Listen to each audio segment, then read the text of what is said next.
Ubisoft. Well, they just don't want to say that Outlaws failed because they were out of touch. Or that they were wrong on how to make the game. Well, now they have a new thing. They've been blaming a lot of stuff. This new thing is, well, they blame the declining interest in Star Wars. Yeah, it's not the state of the game, no. What the fuck? So let's take a look. Ubisoft, huh? Holy shit. Okay, so Ubisoft just had their general shareholder meeting or assemblée. No. What the fuck? No! They told shareholders that the game failed because of declining interest in Star Wars? No! What? That is a complete and utter lie. Oh, they want to save their asses. What? They told what? They told their investors, the people with the money, they had straight up lied to them?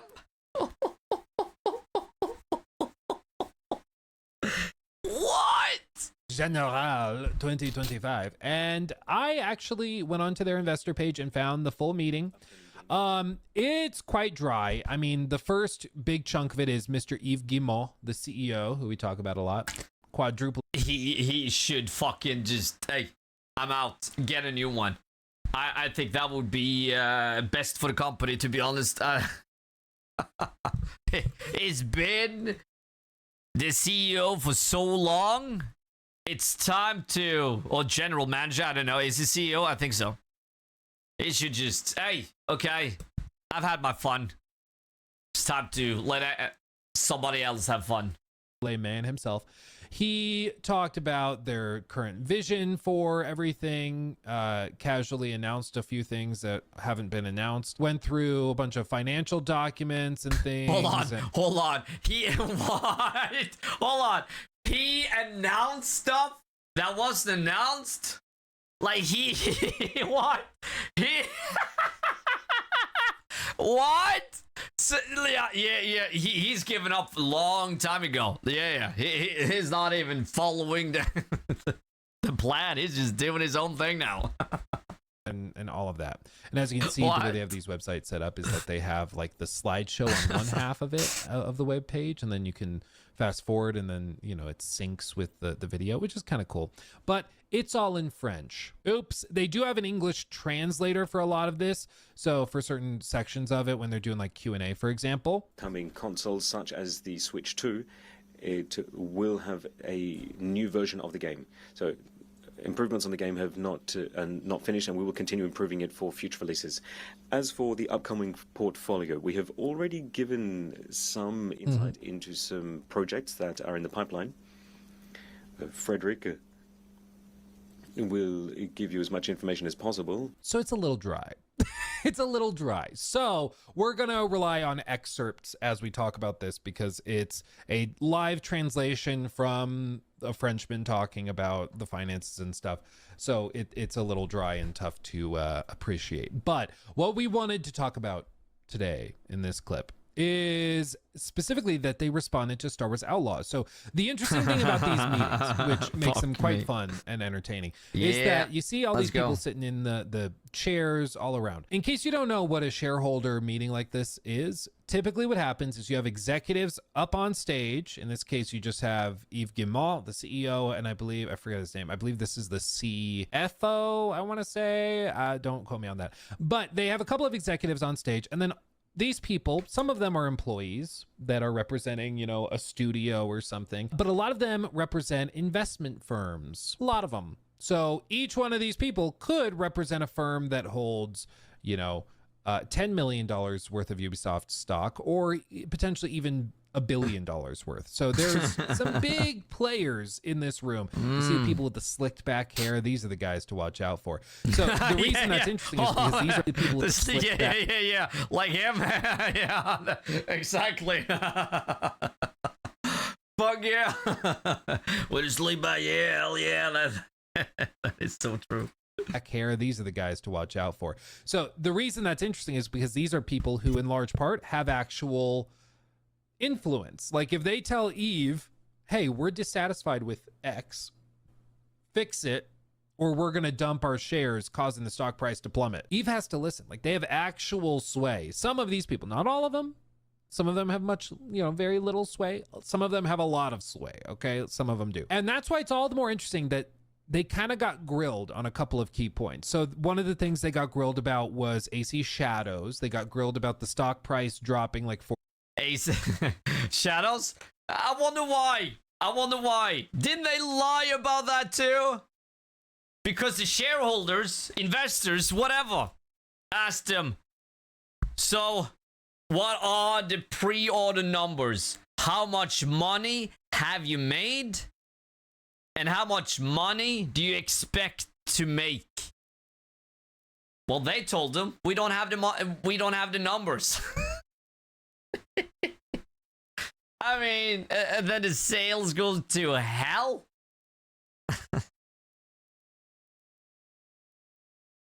Fuck. They gotta stop lying. Damn, they gotta make better games. 40% in a decade.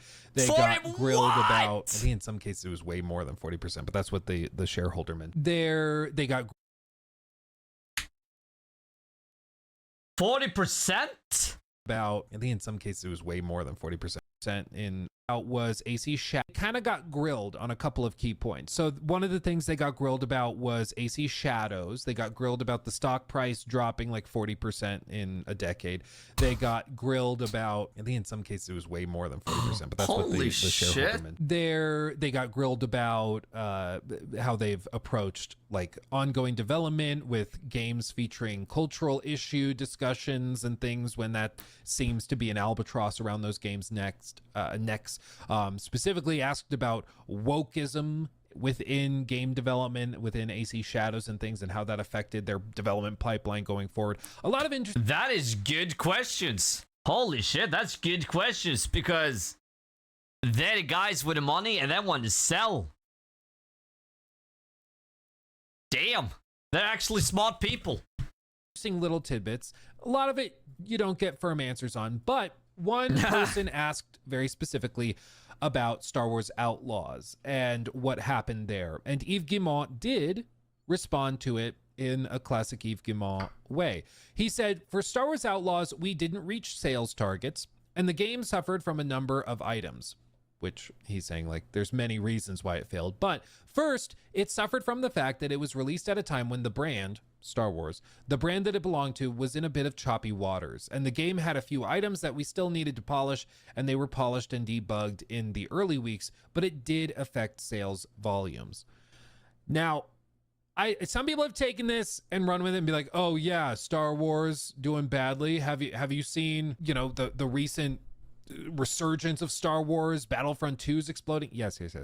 That's this year. Last year, just to remind you where we were, because I pulled it up because I wanted to make sure. Do you guys remember The Acolyte? Do you remember The Acolyte? Oh yeah, holy shit. You know what? I didn't think about that. Last year? Yeah, it was a bad year for Star Wars. That's true. Acolyte, never gonna watch that show. Holy shit, what the hell were they thinking? Huh? You do.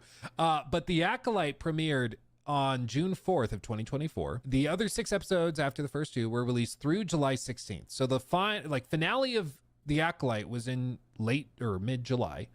And then over the next week or two, people were going after The Acolyte, saying it was the worst thing that Disney had released in Star Wars. They were ruining Star Wars. It notably was not renewed. Viewership was plummeting, and, people were not thrilled by it because what my friend who's really into Star Wars said was they pissed on the lore.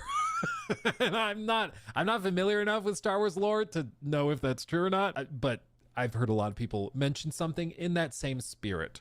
So I think that it's probably fair to say. Yeah, the power of that many. Happened in mid-July of 2024, okay? When did Star Wars Outlaws launch? It launched about a month and a half later in August at the end of August 2024. They also did their whole kit and caboodle with their early access, with the pre-order bonuses, with everything. You know, they did it very, very standardly. So most of the coverage of the game was kicking off in mid to late August, just within like 4 weeks of the Acolyte debacle. And so I do think, I know some people have been memeing on Ubisoft for all of this, being like, no, Star Wars is bigger than it's been in a long time. Yes, this year. Last year, people were saying Star Wars was dead. Like, I remember seeing many. Yeah, that is true. I didn't even think about that. So that could actually be true. Yeah. Because of the brand was declining. Okay. Okay, Ubisoft can get this one. Okay. Fine. But it wasn't a perfect game. No, and they did fuck up a little bit with the pre-order bonuses and the Ubisoft Plus thing. Deluxe edition costing so much and all that. Same with Assassin's Creed Shadows. It was just a shitstorm. Videos of people claiming that they did quite well. Okay. So Star Wars was in a rough spot when the game launched. Without a doubt. I would agree with that. Is that the sole reason the game flopped? No, I don't think so. I think it also just was not ready for prime time, frankly. It was pretty buggy. It had some bizarre design decisions. And what you need to understand about this whole thing is Ubisoft massive. Main character, okay? The main character for sure. She looks the worst out of all the characters. When it comes to graphics and textures and just everything, face, appearance. Like, a lot of NPCs look way better than her. Her face looks blurry. Her hair doesn't look that good either. Like, yeah. I don't know what the hell they did, but damn. Didn't do well. They make the Division games. That's what they do. And they seemingly are pretty good at it because those games make Ubisoft a lot of money, apparently. But they were assigned Star Wars Outlaws and Avatar Frontiers of Pandora. And they had to put those Avatar? Good game. They cooked with that one. Games out within a year of each other. What? Wow. While making Division?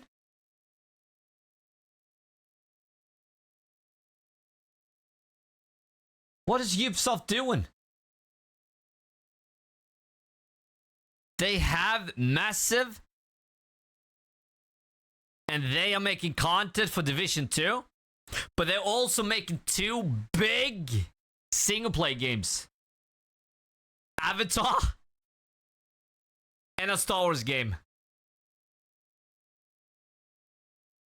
And those 2 single-player games are releasing 1 year apart. While making content for Division 2. What?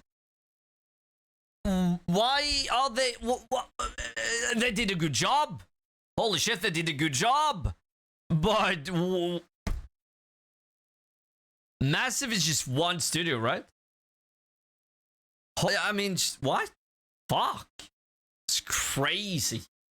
Originally, Avatar was supposed to release like a year prior to that. Like, I think the original plan was late 2023 was the plan, but that, of course, slipped. So they had to now put these games out within 12 months of each other. And this is not the kind of game that they typically make. I mean, they are not a studio that makes open world adventure games. Like, they make these always online, interconnected, shared multiplayer experiences.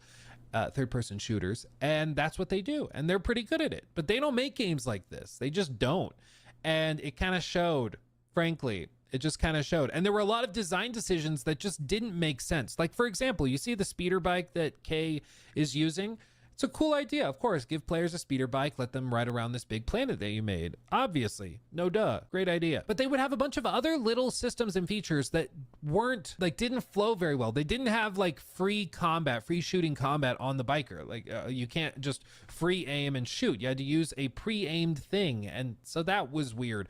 They had other things like the combat and the gun juggling system worked very similar to Uncharted 2 or Uncharted 3, where if a rifle drops on the ground, you had to go pick it up and then you could use it until it runs out of ammo and then you drop the rifle. Okay, it's kind of arcadey, but whatever. But if you hopped on to the bike, Kay would drop the gun every single time. Like she couldn't carry it with her. If she went down a ladder, she would drop the gun before going on the ladder. Exactly. Always felt insane. You're like, oh my God, we're being chased by stormtroopers. Oh God.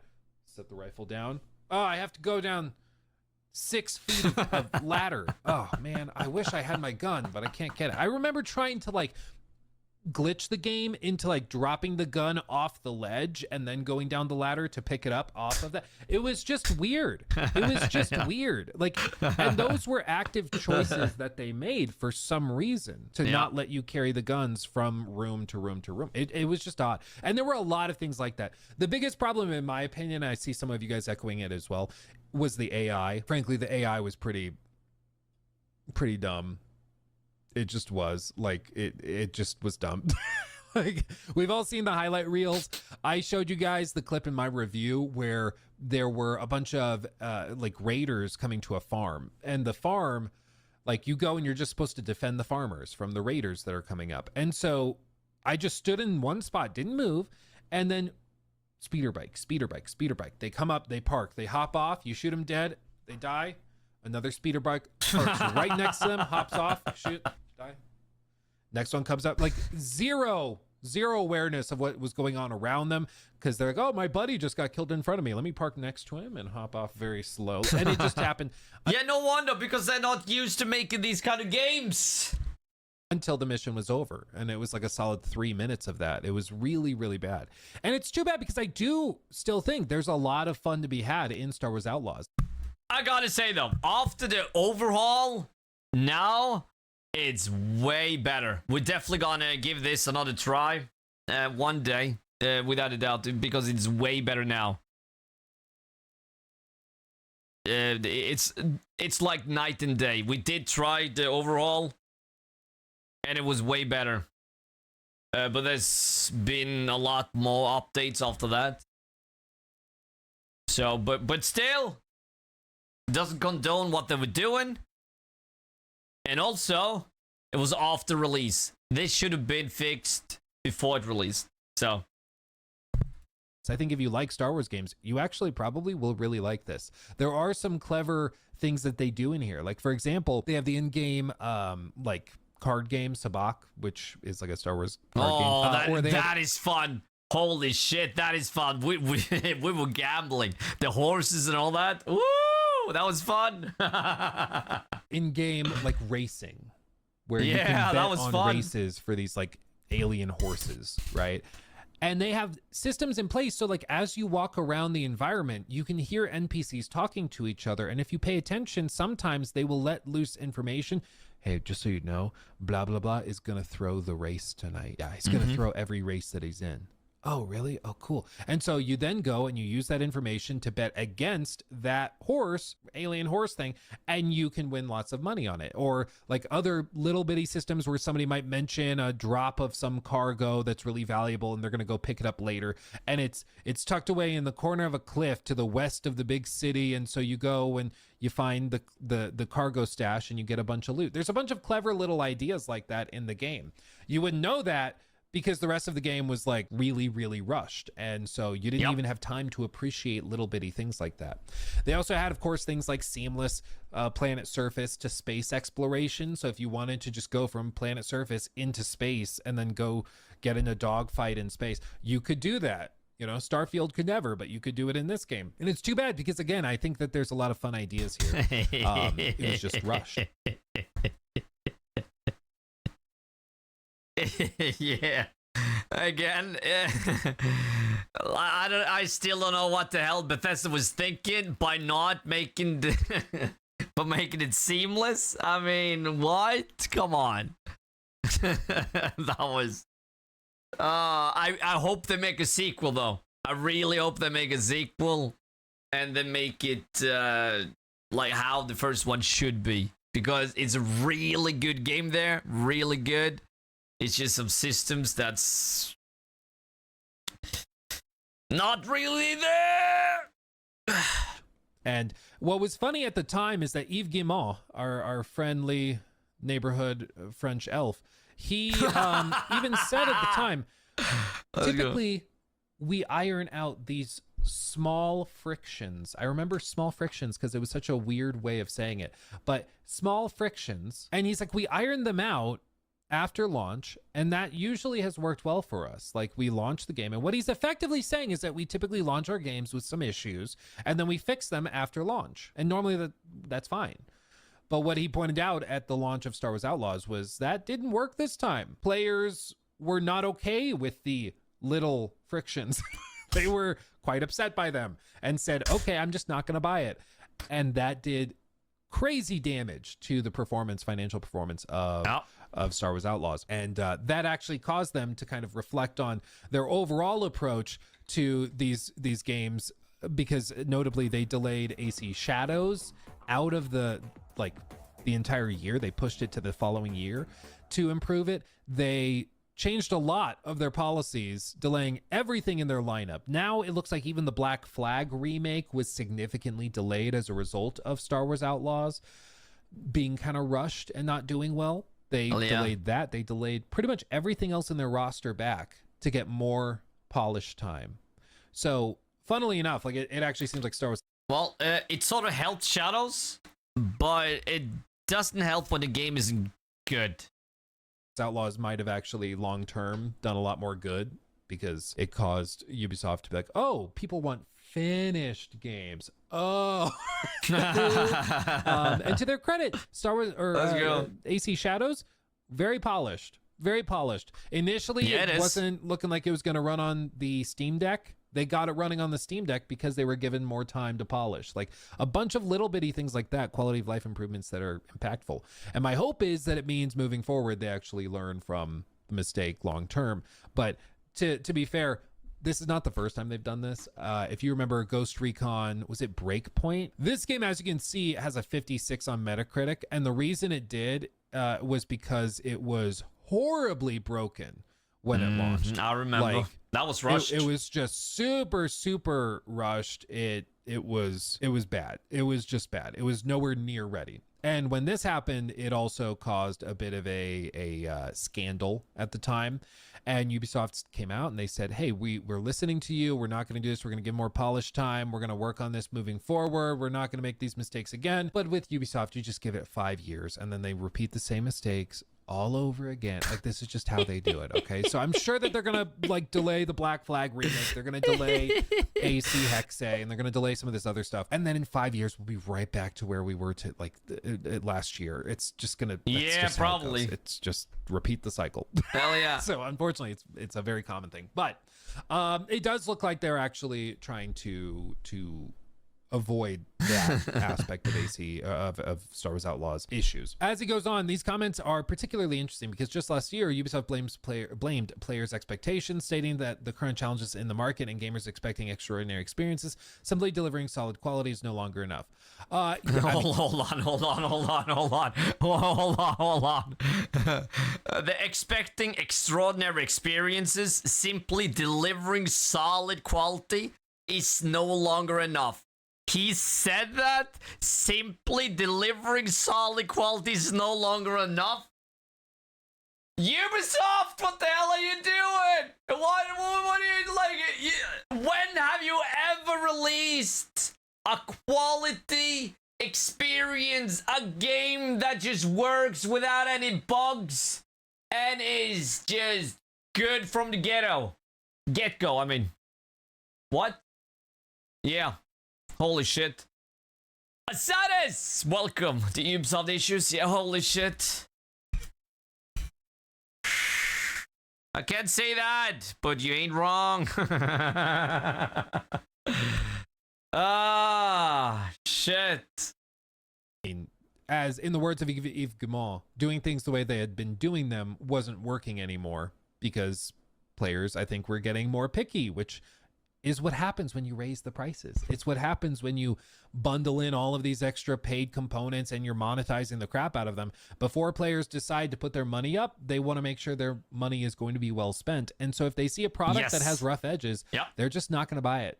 And here's the other piece that is like the omnipresent elephant in the room for Ubisoft. And I've even spoken to like marketing people at Ubisoft who have mentioned this as well. They're like, yeah, we know it's a problem, but it's way above our pay grade. Everybody knows that Ubisoft games go like 50-60% off within like 6 months of launching. Like everybody knows it. You wait 3 months, you wait 6 months, you wait 9 months, you're gonna get Star Wars Outlaws for 50% off. You're gonna get AC Shadows for 50% off. So if you can just wait, you can get a massive discount on these games and probably get it for a good bit less. Just wait. Shadows. Give it a month. It'll be on sale. Just you wait. I'm on the creative program, so I can't speak poorly, but you have my attention. Hey, you can state your mind. I'm also on the. I'm a Ubisoft creator. You don't have to lie to be a part of a company. If you're getting told to lie, then you should just no. I don't wanna. No. I like fuck. Just state your mind. I just don't say a word. That's online. No, but it's still like what the fuck. So your reason to not say anything is because you're a Ubisoft creator. That doesn't put you in a great light, to be honest. Hey, watch my content, but I can't say anything shit. Because I'm a Ubisoft creator. Fuck that. Holy shit, if they tell you you can't be a Ubisoft creator anymore because you don't like our games. What? What? If they tell you that, then fuck them. Wait, I love their games too. Holy shit. But if they tell you to not be, no, you can't be part of the company anymore. Just because you don't like the direction they go in and you're being honest, but not to say a word. They don't tell anyone that. No, I know. So speak your mind. Don't be afraid. If you're afraid, you're either in the wrong line of work, or you're too afraid, or you like being used. Then it might be even worth, you know, like Star Wars Outlaws, solid game. Is it worth 70 at launch? At launch, definitely not. I don't think. But, you know, now that it's been fixed up and stuff, if you can get that game for like 30, 40, 50, that's a good deal on that game. There's a lot of fun to be had in there. And everybody knows that you can get it there if you just wait. Like 3 months, 6 months, like eventually it just goes on sale. You know, like I said, Ubisoft people know that that's a problem, but for whatever reason, executives are insistent on moving units. And I think what it is that all of Ubisoft's games, I should say most of Ubisoft's games, have some sort of long-term monetization component. Like you think AC Shadows, they'll sell you skins, they'll sell you cosmetics and all sorts of stuff. Even games and the thing is, they don't do it at launch. I don't know if you noticed that. But when they release a new game, there's no MTX at launch, but give it a few weeks. Oh yeah, then you can buy skins. It's a little shitty. It is. They even planned on having a paid battle pass in Shadows, but they got a lot of shit for it before release, and it was free. Thank you for that. But shit, hell no. Yeah, X-Defiant shit game. Yeah, but that's cancelled. Assassin's Creed. Yeah, Assassin's Creed haven't been good since Origins. Oh, Odyssey. Fuck Odyssey and Origins. Great games. Skull and Bones. I liked it. It just lacked content. It's getting better though. Oddballers. That I think got cancelled. Yeah. They asked me if I want to play it, show it to you guys. I said, no. No. like AC Origins, Odyssey, they have it too from years ago. And so if they can just get you in, the odds, even if you only have a 1% chance or a 2% chance of spending extra money on the cosmetic shop, if they can get 100 people in, hey, that's 2 people buying skins at $15 a pop. Like we're starting to recoup some of it. And the math is pretty clear. When somebody's willing to spend money on one cosmetic, they're willing to spend money on 15. Like usually if you're the type of gamer who pays money for skins, you buy a lot of them. You're not just buying one, you know? That's typically what happens, which is why games like, you know, a Fortnite or Call of Duty, they do gangbuster numbers because people are willing to spend money on those skins. So, you know, I think that's part of it. So just sell it at a discount to get you in, and then, you know, you have a sliver of chance of spending $1 bajillion on cosmetics. He further explained, quote, "We did heavily improve the game by troubleshooting and debugging, as I said, in those early weeks, and when it is released on upcoming consoles, such as the Switch 2, it will have a new version. The improvements to the game are not finished, but we will continue improving it." So they're still working on it, allegedly. I also saw some people clip this bit and say, "And when it is released on upcoming consoles, such as the Switch 2, it will have a new version." And people took that as confirmation that new consoles are coming, and people were trying to say the PlayStation 6 is inbound. I don't think that's what, I mean, we're talking about a live translation, like from French to English, and, you know, maybe the translator said something in plural when he meant it in singular. Like, I don't know.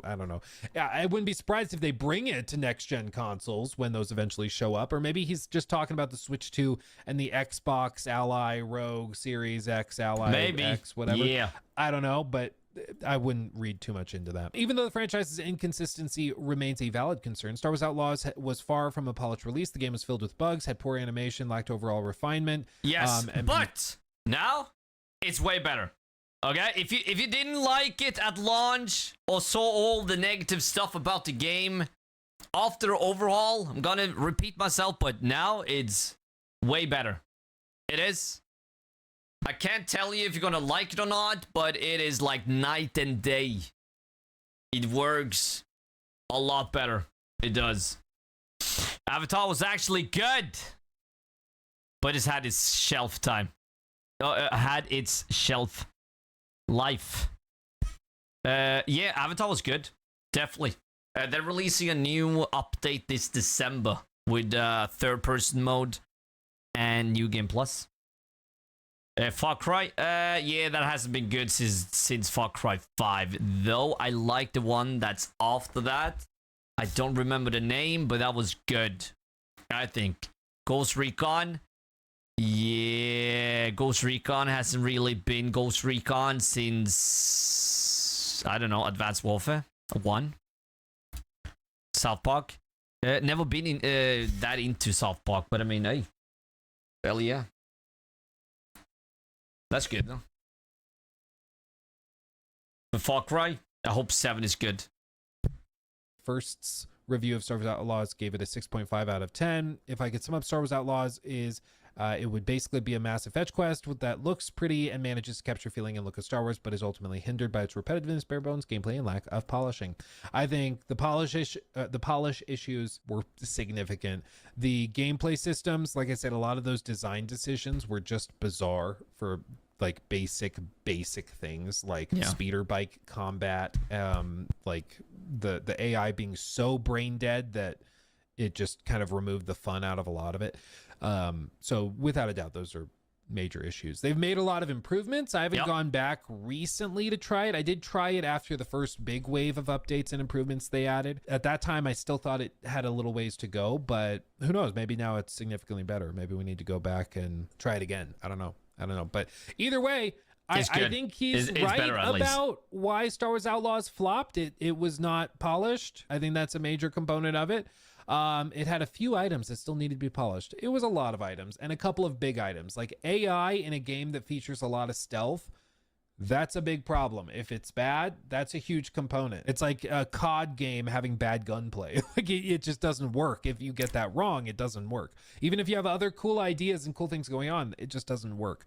Yeah, and then I do think that the reputation of the brand did hinder it. Star Wars was getting blasted in online media across the board in like mid to late 2024. So it's not a surprise to me that it struggled. I do think if they were to launch it like a month ago, 2 months ago, it probably would have ridden that wave of Star Wars hype a little bit more, because Battlefront 2 was doing really, really well. So I do think that was a component. But I think the core issue, the main issue, was just that Star Wars Outlaws was... I think it was rushed. It was not ready. It needed more time and love. Yeah, and it wasn't was ready. being put together Exactly. by a team that had never really made a game like this before, and I would say that didn't too. seem that crazy passionate about it at the same time. So, I mean, they were working on content for Division 2. I don't think they were ready for this. I think that's a big component of it. Yeah, that too. Holy shit. But yeah, Vikings, Ubisoft, it seems like they're learning slowly, but at the same time, I would say that same as Luke says, give it 5 years and it's back to old ways for sure, without a doubt.